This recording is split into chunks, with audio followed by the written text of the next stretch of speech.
I'm Natasha Kirchuk, and thanks for joining us from our studios in Israel. Coming up in today's newscast, 8 European countries demand a controversial refund from Israel. The United States backs up Israel against Hamas terror. And if you're looking for the best wine in the world, we're counting down the Holy Land's top 5 wineries. Stay tuned for the latest news in Israel.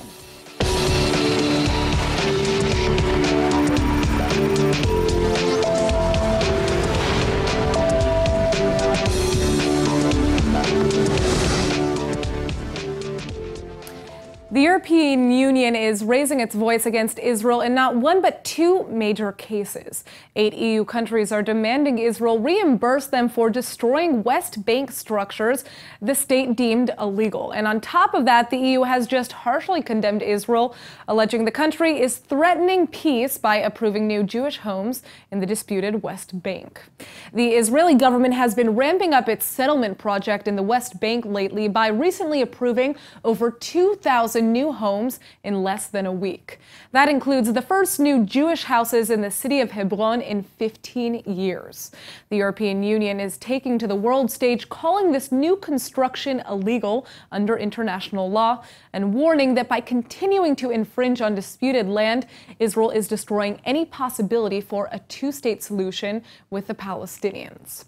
A delegation of 8 EU nations has also made an unprecedented demand on a second controversial Israeli policy, the state's demolition of Palestinian structures in the West Bank.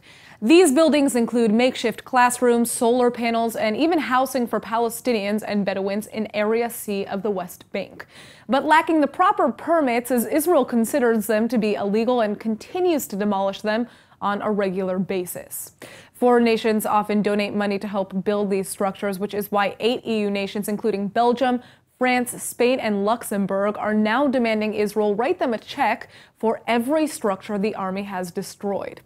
This is a controversial request considering that the structures in question reportedly lack the required permits, but it's Israeli bureaucracy that grants the approval in the first place. Needless to say, the European Union isn't hesitating to condemn Israel when it sees fit. With Palestinian reconciliation becoming a very possible reality, Israel has already demanded Hamas renounce all violence before it's willing to recognize the new unity. Now, the United States has just echoed those words with its first official statement. And with us on this is ILTV's Aaron Poor. So, Aaron, what is the White House saying? So they're essentially echoing what Israel said just a few days ago, in that Hamas must dismantle its terror organizations and its military and military capabilities in order to have a recognized unity deal with the Palestinian Authority. Now, is the U.S.'s statement likely to change anything in the deal or make that actually happen? So on the one hand, maybe not, because Hamas has already come out and issued a statement saying, Jason Greenblatt is just interfering. This is just the United States' interference in our unification. On the other hand, you have Palestinian Authority President Mahmoud Abbas, who is trying everything to unify the Palestinian people, and there's no way that the international community is going to be okay with a fully armed Hamas under his control. Mm-hmm. And then again, on the reverse of that, though, that's Hamas's major bargaining chip, so it's not likely that they're going to give it away easily. So it's up in the air. It's difficult to see, but I'll tell you more in the report right now.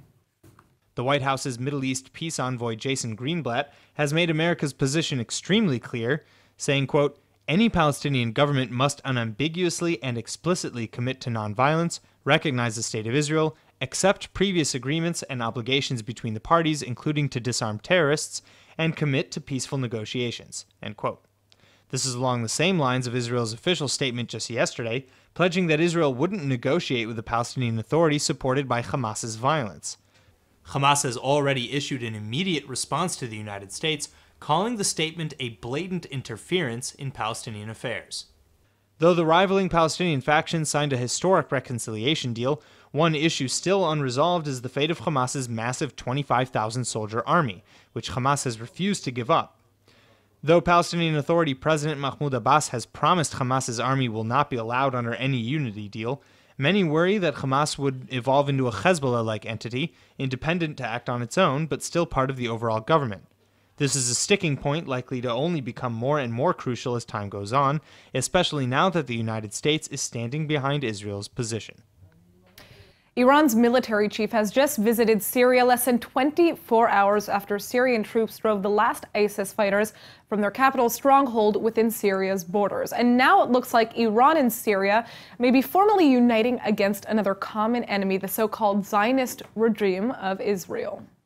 این که صهیونیست‌ها هر وقت اراده بکنن این سرزمین رو در فضا در زمین مورد تجاوز قرار بدن قابل پذیرش نیست و همونقدر که ارتش و مردم سوریه از این تجاوزات ناراحت و آزرده میشن ما در ایران هم همین احساس رو داریم و در مقابله با این تهدیدات در کنار ملت و ارتش سوریه قرار خواهیم داشت. Earlier this week, Israeli jets returning from an intelligence mission in Lebanon were fired upon by Syrian anti-aircraft. Israel quickly counterattacked by demolishing the weaponry, and Prime Minister Netanyahu himself reiterated that Israel would always defend itself against such attacks whenever fired upon. But this is only the latest incident in a conflict that's been brewing for years, with Iran gaining more and more footholds in Syria amidst the chaos of Syria's civil war and a conflict with ISIS. Recently, a secret Iranian missile factory was even exposed in southern Syria, right on Israel's doorstep. The UN Security Council has just convened to discuss the Middle East situation, but in spite of Iran's latest threats, the agenda only specified for a discussion of the Palestinian question. When both American and Israeli diplomats repeatedly called upon the Council to address the growing Iranian threat in the region, Russia then openly slammed them for bringing it up. Russia has recently joined the chorus of nations criticizing Israel's latest approval of new West Bank settlements and is a critical ally of Syria. President Putin spoke with Netanyahu just yesterday on the phone to discuss a buffer zone in Syria to keep Iran and Hezbollah from Israel's borders. But it looks like there may be some mixed messages here. It's only been a few weeks since the Israeli High Court of Justice ruled that it's unconstitutional for the ultra-Orthodox to be exempt from the army. The ruling has led to several major protests and demonstrations, many of which have turned violent. Well, here with us now to try and wrap our heads around this issue is Uri Zaki, the president of the Meretz Governing Assembly and a human rights activist, and Rabbi Dov Halbertal, the former head of the Office of the Chief Rabbi of Israel, and both a lawyer and former lecturer in Jewish law. Thank you both so much for joining us. Now, who is backing these protests? The entire Orthodox community or just part of it? Not at all. Not at all. Only part and an extreme part. They are not violent. They are against violence. But on the other end, they are not against blocking roads. And the other part, but a lot of those people, part, I mean, we're seeing videos coming out of people engaging in these protests, spitting on other Jews who are walking by the street, calling them terms like shikse. Yeah, calling it a protest. But the most or the majority of the Haredish wing is against all the approach of this section, those extreme people that you see in the screens and you see all the... But there is one common, very important principle. The whole Haredish wing is against joining the army. Okay, so, I mean, let's just talk about, do you agree with the High Court that it's unconstitutional and defies the notion of equality to give exemptions to these people? I mean, what is your take? Let's hear from you, Uli. First of all, I accept when the High Court of Justice in Israel makes a constitutional decision, that's according to the Israeli constitutional law, they have the right to do that, and once that's what they declared, then the Knesset, our parliament, needs to change the court accordingly, much like in the United States. Mm-hmm. I might surprise you. I do think that at the end of the day, this whole clash that is since the 80s, when there was basically a general exemption of Haredis from joining the military. In Israel, we have a compulsory service. Although we should say that it's compulsory service, but it's not to all. First of all, women of faith are exempt from the military too. And you don't see the High Court of Justice saying that it's unconstitutional because of because of inequality between the genders, for instance. I do think that the current situation in which the rabbis are to determine who is to be exempt is a distortion. What I think should be done is for the Knesset to change the law that not only women but also men who have either a problem of faith with joining the military or a problem of conscience with joining the military would be exempt. I don't think the military should be compulsed on... So you're saying this is not a religious thing in this case, right? When you're saying conscience, you're just talking about an individual who as well, yeah, doesn't feel like he supports the IDF and therefore doesn't want to join. If it's as long as it's not... Look, I'm an officer in the military, a reserve now, but I serve my compulsory service and I do my reserve.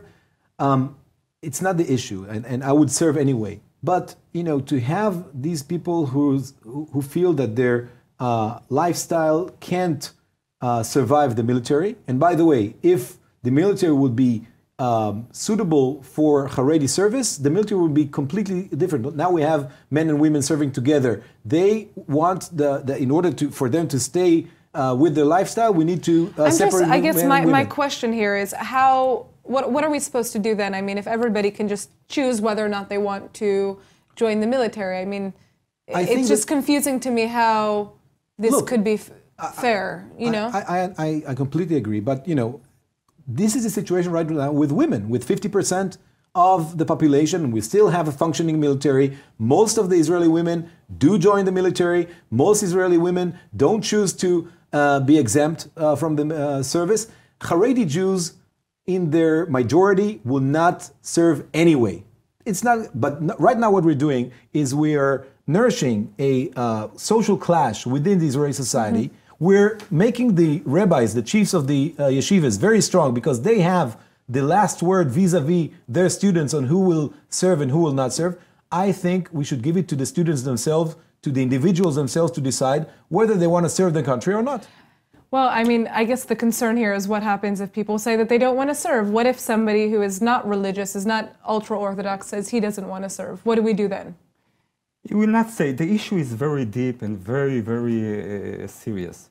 I want to explain the moral issue that you arose before.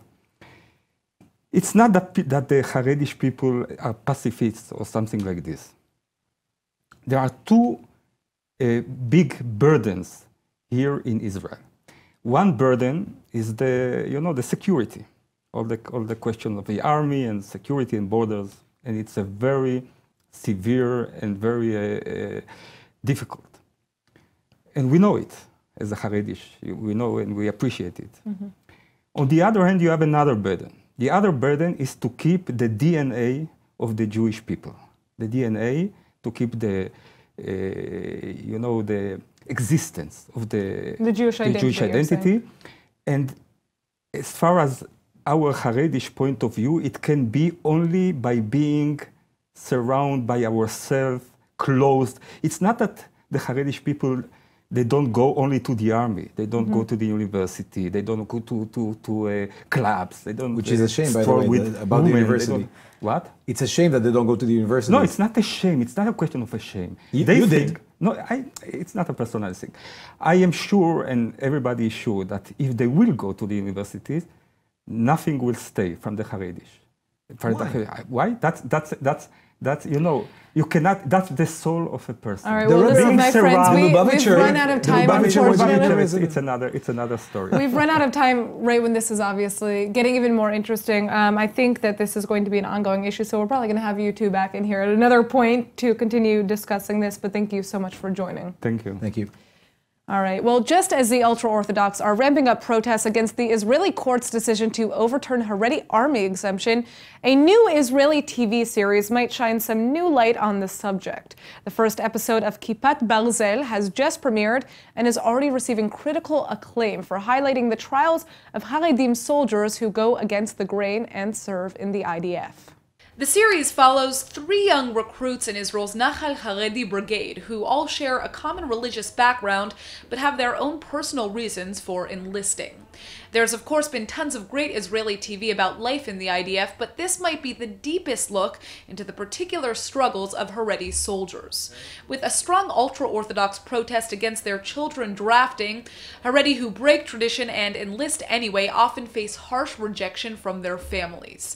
And as the show depicts, they also face new freedoms and restrictions in the army for the first time, like secular practices, technology, and girls. Though the Haredi community doesn't statistically watch much TV, the show hopes to promote deeper empathy about the complex issue of Haredim in the IDF.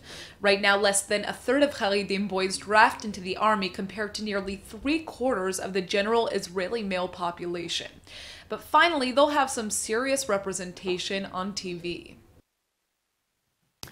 Now, this story is about a man named Kevin Wilshaw. For years, Kevin's been an outspoken neo-Nazi in the UK and a member of England's radical right-wing National Front Party. Until today, that is. After years of going after homosexuals and Jews, Kevin has just revealed that he himself is actually both gay and Jewish too. In a shocking interview with British Channel 4, Kevin opens up about his time as a white supremacist and admits to the shame and guilt he now feels for what he did. He confessed the turning point came for him when, after years of hiding his identity as a homosexual, he was harassed by someone who suspected his secret. He confessed to reporters, "It's a terribly selfish thing to say, but it's true. I saw people being abused, shouted at, spat at in the street. It's not until it's directed at you that you suddenly realize that what you're doing is wrong."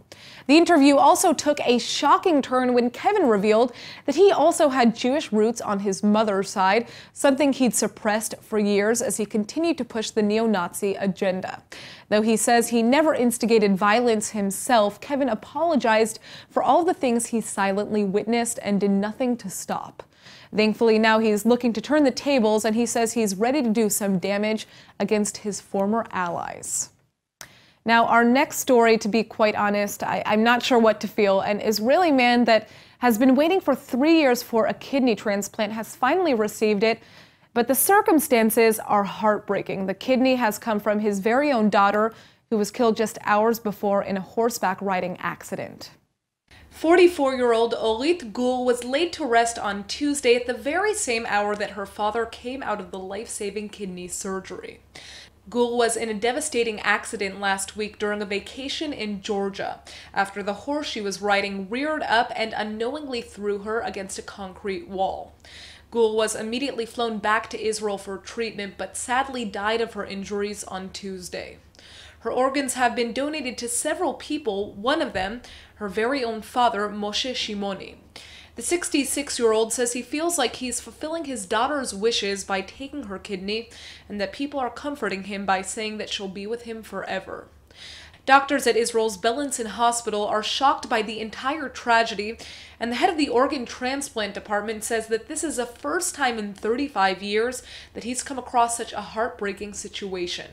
Orit Gur leaves behind her husband and 2 children, aged just 20 and 16, but she's also saving several more. Her heart, second kidney, and liver have been transplanted into other patients as well. All right, so for all of you men out there, I have good news and I have bad news. Okay, so the good news first. A new Israeli app is promising an end to premature ejaculation once and for all. But the bad news, well, it looks like women may not need your sperm to make a baby anyway, because Israeli doctors are working on engineering totally artificial sperm. Right, the geniuses at Israel's Rambam Medical Center in Haifa are dreaming of a day when sperm is made 100% in the lab. Men, you can breathe easy because for now, artificial spermatozoa is just a theory, but top Israeli scientists are trying to crack the code as we speak. Sperm is, of course, a vital genetic material generated in the male testes. Artificial sperm, however, could actually be engineered from a woman's genetic code someday, which might be an especially excellent option for same-sex female couples hoping to have a child with both parents' genes. In the meantime, the Israeli startup Virility Medical just finished clinical trials for a new app to cure male premature ejaculation. The app syncs with a disposable sticker that is placed on the scrotum just before sex, which links up with the app on your phone. The app monitors your, how should we say, activity during sex and emits a small electric current to keep the ejaculate muscle stable. So, boys, if this sounds like a better solution than trying to think of baseball, hopefully you won't have to wait long to try it out. All right, now here is a different idea fit for a genius. The Hebrew University is devoting a new museum to the great physicist Albert Einstein, featuring never-before-seen personal effects and archives. But here's the best part. In a perfect blending of style and substance, they're hosting the museum in the university's old planetarium. I think Einstein himself would be very pleased with that. The university has been trying to greenlight this museum for years now. Late Israeli President Shimon Peres was even personally involved in trying to get things moving. Peres was able to bring two famous Jewish-American architects on board the project, but things stalled when costs got too high. Hebrew University has been the home of Einstein's personal archive for years, and after realizing their old planetarium could be remodeled for exhibition, the project finally got the go-ahead.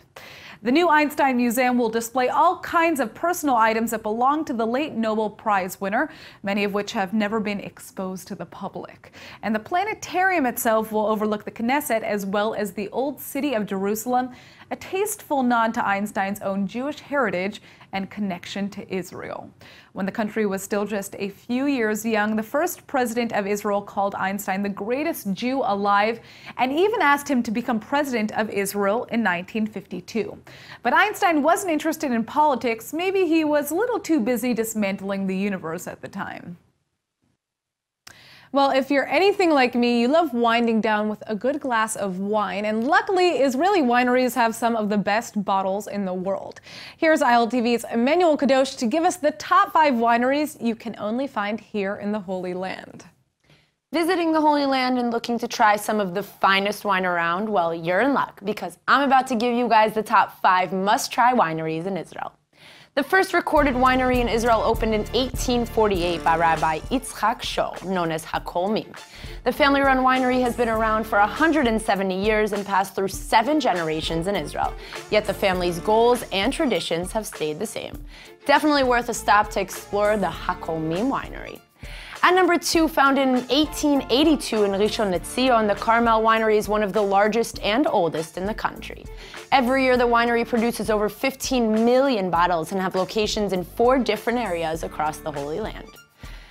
Founded in 1983, the Golan Height Winery is number 3 on our list, winning over 70 international awards and distributes to over 32 different countries. For all you wine lovers out there, if you haven't seen, heard, or tasted their leading wine brands like Yarden and Helmon, you better get going.